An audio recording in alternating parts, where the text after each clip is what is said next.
Many Western countries are saying no to GMO foods. Why are they saying no to GMO foods? GMO foods are foods that are taken into the laboratory, that their genes are being altered. That's what GMO is all about. You have your Google, you can go check what GMO is all about, GMO foods. Now, if these countries say they don't want GMO, we have more qualified doctors, we have people who are well trained, we have people who are well, exposed to education. They are saying they don't want GMO. Then, if this country don't want GMO, why must Africa want GMO? Now, we could see Bill Gates has been going around, going to African countries, trying to talk to African leaders, talk to influencers, have interviews with them to convince the people to accept GMO. You see this guy up there, his name is Aproko Doctor. He's been talking about health, talking about a lot of things.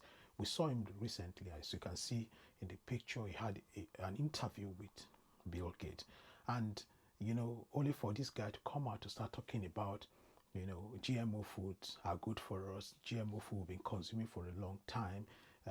It's nothing to harm to us and all that. But that tells you that there is something behind it. Let it not be like history is repeating itself, where our forefathers sold their children for slavery for a bottle of whiskey. So let it not be like history is repeating itself, that these influencers are beginning to collect a bottle of whiskey, which is money this time around, to sell African people out.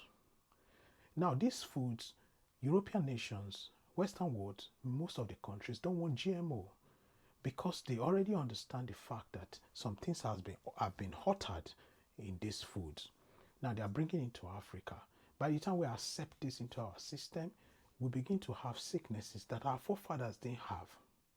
Obviously, when something is being altered, that means that thing is not 100% correct. You can agree with me. Now, my question is, Bill Gates is known to be a software guy, a business guru in other field.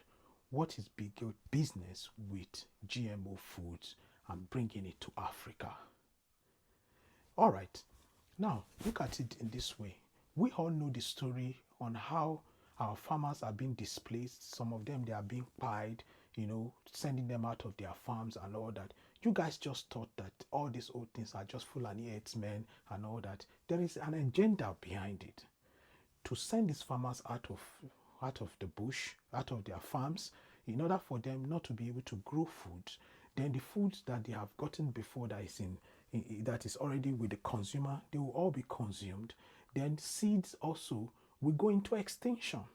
Then at the end of the day, we don't have a choice than to fall back to GMO. That is the agenda. So a lot of things are behind the insecurity we face in Africa. Not only the GMO, some of them are on our natural resources. They want to displace people out of their, local, because most of these natural resources and local, environment of our countries. So now, my question is to Aproko Doctor. I hope what you guys are doing, yourself and all the other influencers, I hope it's not repeating itself where our forefathers sold their children out to foreigners for a bottle of whiskey. Because if that's what it is, remember what they call karma and what they call nemesis. It will definitely come on you guys. So I want to say to everybody watching this video, say no to GMO foods. Let us encourage ourselves. Let us also ask our government to secure our farmland so we can plant natural food, save natural food for next season, save our seedlings and go back to plant them so that we can consume natural food, so we don't end up eating GMO foods and begin to experience sicknesses that our forefathers never had. All right, just share this video, like this video, repost it, and follow me on all my social media handle on TikTok, on YouTube, on Facebook, on Instagram. I posted a video yesterday. You can go back and check on my profile and follow me for more content. And I'll see you in my next video. Peace and love.